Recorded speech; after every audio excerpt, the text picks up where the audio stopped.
Okay, in this video, we are going to look at mechanical vibrations. So mechanical vibrations are basically applications of second order differential equations.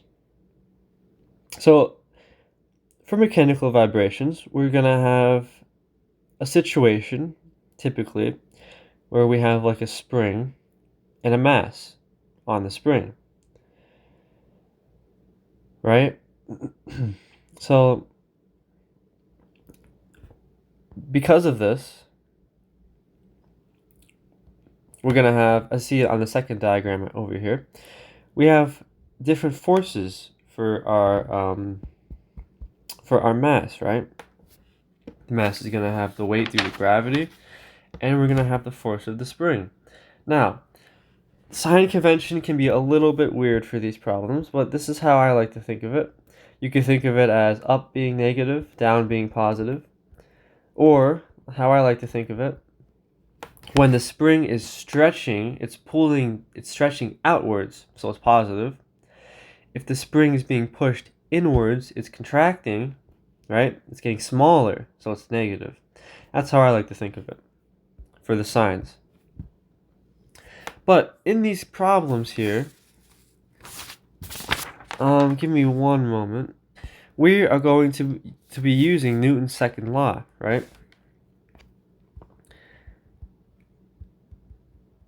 Newton's second law, which is F, if you take in physics, F equals ma, right? Now, before we continue on, you see here that I have this modeling equation. We have, this is our mass, this is our dampening constant, this is our spring constant, and this, F of t would be, that would be an external force. So I think I'd prefer to call that F sub e. That's like an external force. So when we have undamped mechanical vibrations, see that damping constant there? We're not going to have it. It's going to be 0. So whenever we have undamped, it's considered to be simple harmonic motion, where it's also considered to be in free motion.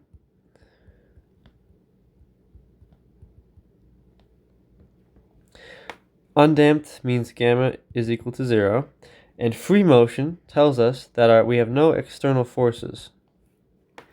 After the mass is pulled down and then released, that the motion, the harmonic motion is in free motion. There's no other forces acting on it except for the force of the spring and the weight of the object. Okay? Now, there's some more things we have to do here. We know that the force of the spring is equal to negative KL, right? So I'll show you how. So when we write out our modeling equation, I'm just going to rewrite this really quick. We'll be left with mu double prime plus this gamma is 0, so plus ku fe is 0. So now we're left with this. Well, you might be wondering, what is u? Well, u in these cases would stand for position. U prime would be velocity, right? This should be pretty familiar. And u double prime, of course, acceleration, right?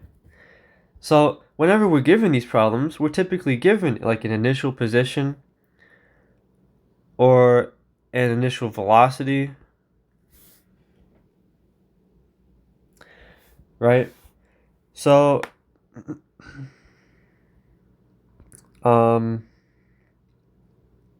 What did I want to do next? Let me see. Okay, so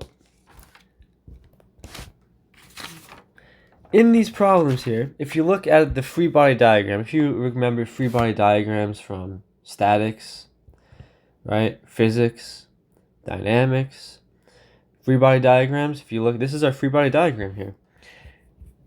If we take, remember, if you think of it in terms of, I'm trying to think of like an engineering standpoint here, not mathematics right now. If we look at, remember, our equilibrium forces in the y direction, we have mg, the weight is equal to Fs. So then that tells us that mg is equal to negative KL. Or you can just use positive AL because it is actually, because we add up all the forces in the y direction, I'm sorry, it's mg minus mg minus KL. Well,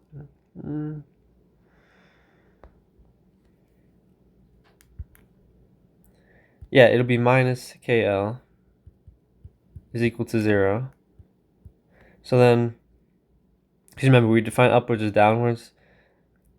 Well, how do I want to think about this? Sorry, it should be the other way around. Think of KL, yeah, it should be this way. So then KL is equal to mg. So now this is something that we can use for one of our equations, right? So we have this, we have this, we have, what else do we need? Yes, we know, I did all of that. Okay, so really quick, let me just derive where we got this equation from. So if you remember from physics, right, it's just, all this equation is just the sum of all the forces. So like we'd have a force due to gravity, force from the spring. If there's dampening, force due to dampening, and any external forces. Now, force is ma, right? F equals ma. In this case, acceleration is u double prime, so mu double prime. Force of gravity is mg, right?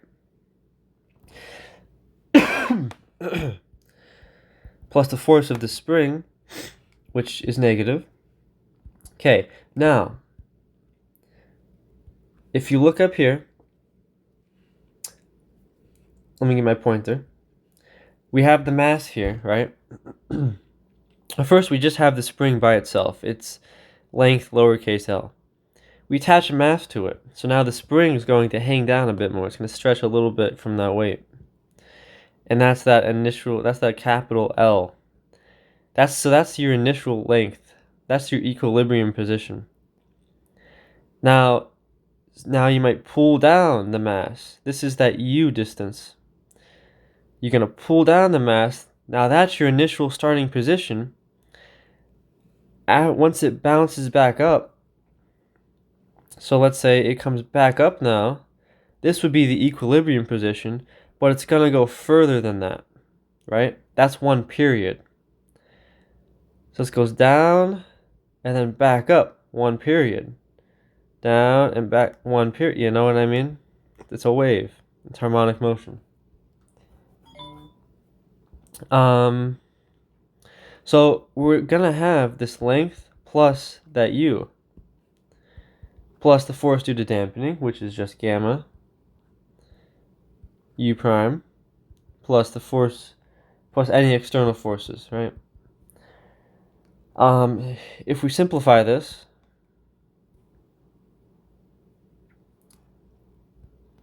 remember that mg is equal to KL, right?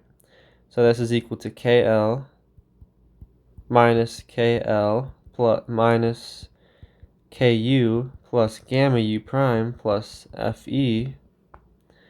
These cancel. If we solve for FE, this would be mu double prime plus KU. Here, I'll do it in the order I had before. Right? Yeah, that should be minus. Wait. I have a sign error.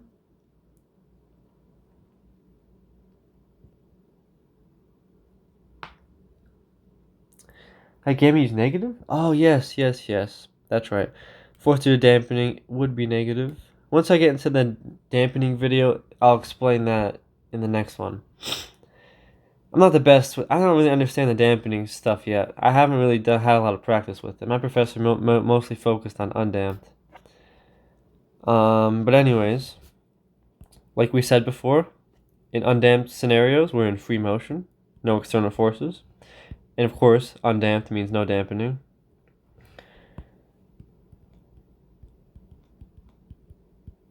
Okay? So now, let me just go through and I will show the whole entire example problem with just variables though. Because this is important for these kind of problems. Normally I just go right to an example, but I think we shouldn't yet. So we start with this equation. And the first thing that we're going to do is we're going to start with this equation and two initial conditions. Typically in these problems, they will give you a starting position when time is 0. The starting position would be after the mass is pulled down, all of those lengths added together. That's your starting position. So we'll have some initial position and we'll have some u prime, and it'll also give you the initial velocity. And it'll also give you the direction of the velocity, which I will do an example that will demonstrate that. But now, once we have our problem here, we do the same thing we've been doing in all of second order. We're going to propose u equals e to the rt. This is a second order differential equation right here. That's our modeling equations. It's a second order differential equation with constant coefficients. Our coefficients are m and k. Actually, are they constant? I'm not sure. I don't know if we should be saying that right now. We solve for r, right? We have 0 is equal to m r squared. This is the same thing we've been doing all second order. We solve for r. R would be plus or minus square root of k over m. Now that's negative k over m. So if we had numbers for k and for m, first of all, how do we solve for k? Well, typically we'd be given our initial length, we could be given the mass, or we could just be given the weight. So you just rearrange this equation up here to solve for k, right? That's the one that we would rearrange that to solve for k. The mass is usually given to us. Or we can be given the weight, right? We know the weight is equal to mg. We can just rearrange that for m, right? So that stuff's pretty simple though. I'll demonstrate that in an example problem. But for now, here we are. Now, if you notice here, r is equal to plus or minus the square root of negative k over m. So typically this would result in some imaginary number. For now, I'm just going to write it like this. It would be whatever is in here, the square root of whatever that is imaginary, right? So the inside of this is going to be what's called the frequency. So whenever we have one of these problems, it's typically going to ask for the frequency,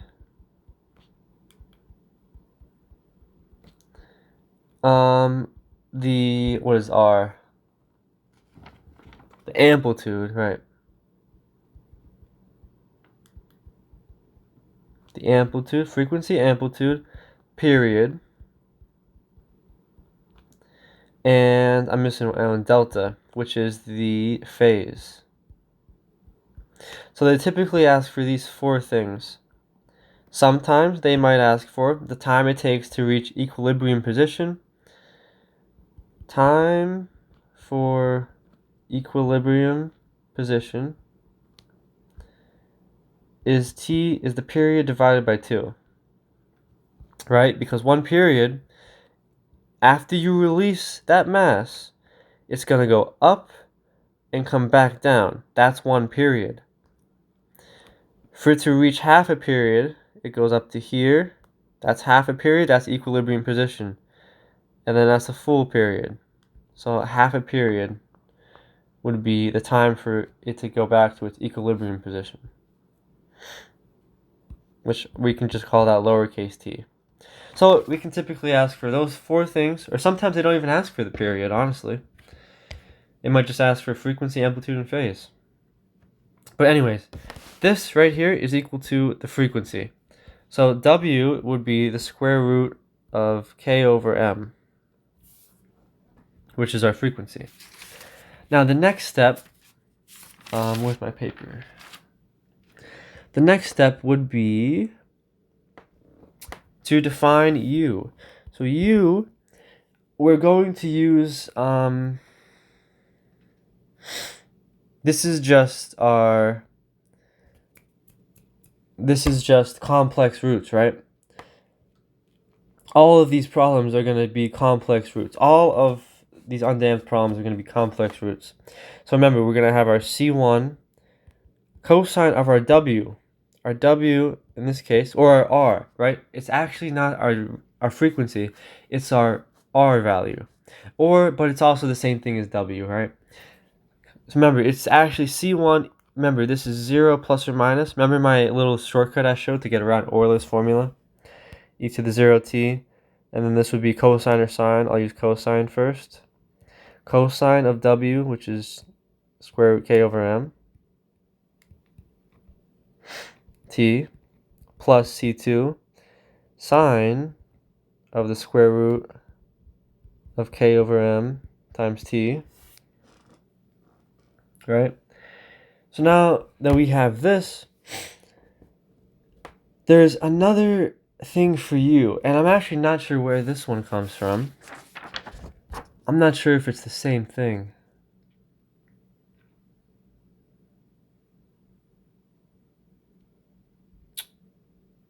Give me 1 second. I'm not too sure where this comes from, but we're also going to have U is equal to the amplitude, R, times cosine of W, which is of T, minus delta. We know what W is, right?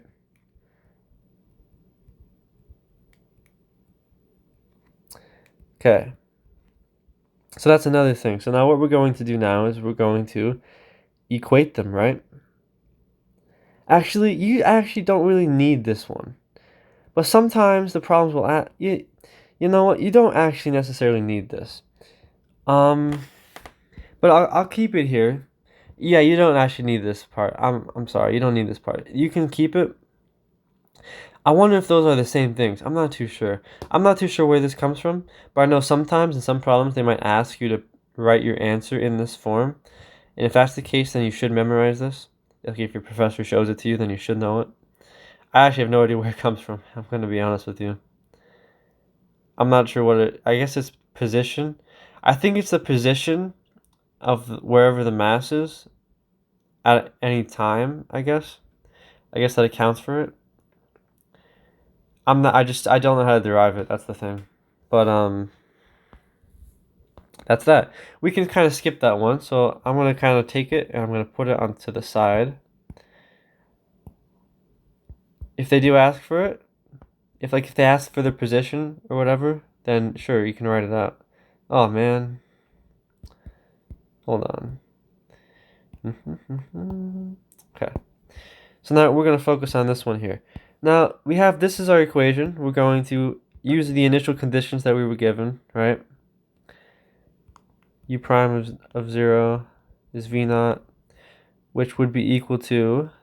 Actually, let's do the first one first. Well, first, what is U prime? U prime would be square root K over M times negative C1 cosine K over MT plus C2 cosine, plus square root K over M C2 cosine square root K over M. Okay. Now, we take our initial conditions. So we have U of 0 is equal to U naught, which is equal to... if we plug in 0 in for our t's, this term drops off. This becomes c1. So we know c1 is equal to u naught. And if you're confused where I got that, I just plugged in for the u equation.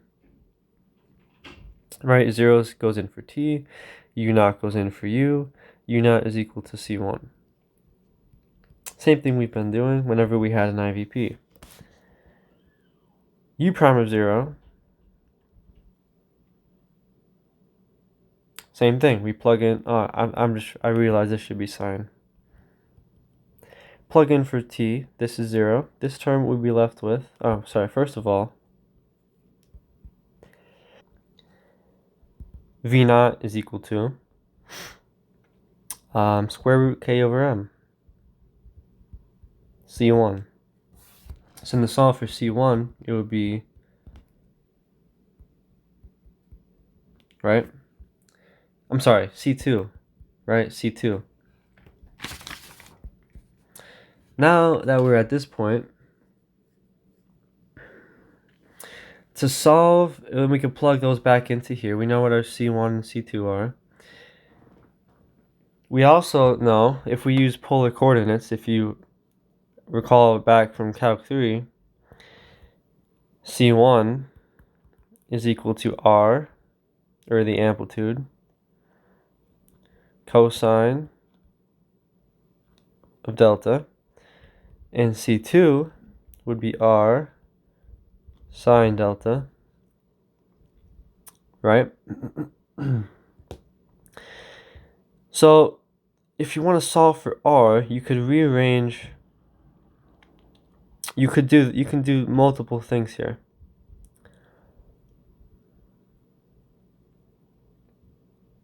No, but you can't do multiple things there. I don't know what I was talking about.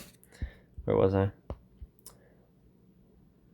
We can now take c1 squared plus c2 squared, set it equal to r squared cosine squared delta plus r squared sine squared delta. If you realize, this is just kind of like the Pythagorean theorem, right? Kind of looks like it, because you pull out an r squared. Sine squared plus cosine squared is 1. Kind of looks like the Pythagorean theorem, but it's not, I guess.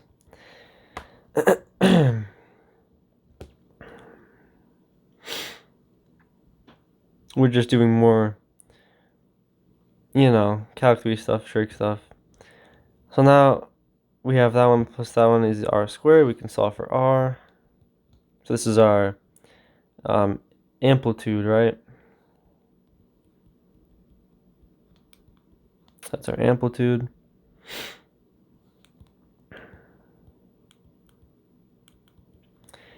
Now, if we want to solve for our delta, we're going to take these two equations here, and we're just going to divide them by each other. So I want to combine the sine and cosine to become one thing. Well, that could be tangent. Sine over cosine is tangent. So if I divide the two together, we'll have c2 over c1, yeah, is equal to r tangent of delta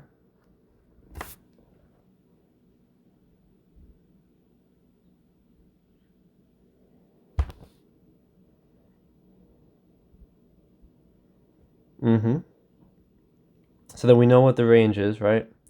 And we can just rearrange for delta. Delta would be inverse tangent. I'm sorry. The ranges would cancel if we divide them, right? If we divide r by r, it's 1. Delta would be the inverse tangent, or the arctangent, of c2 over c1. So we have our phase, we have our amplitude, we have our frequency. Only thing we're missing is our period. Period is 2 pi over the frequency. Very simple. So that would just be 2 pi over the square root k over m. That's it.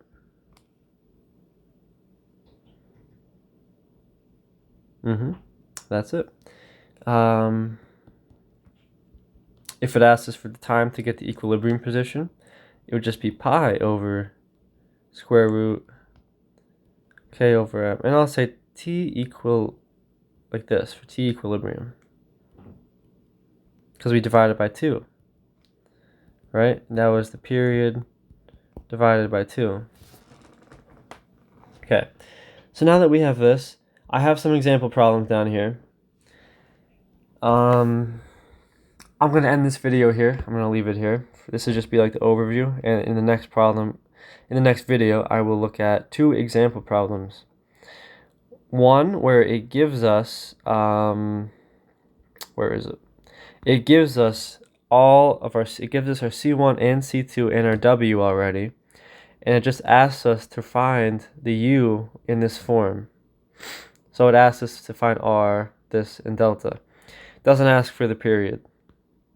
And that's it. So I'll do that one quick. All we have to do is these little steps here. And then I have another one that's a full word problem, which is a good one to do. Okay, so I'll see you in the next video.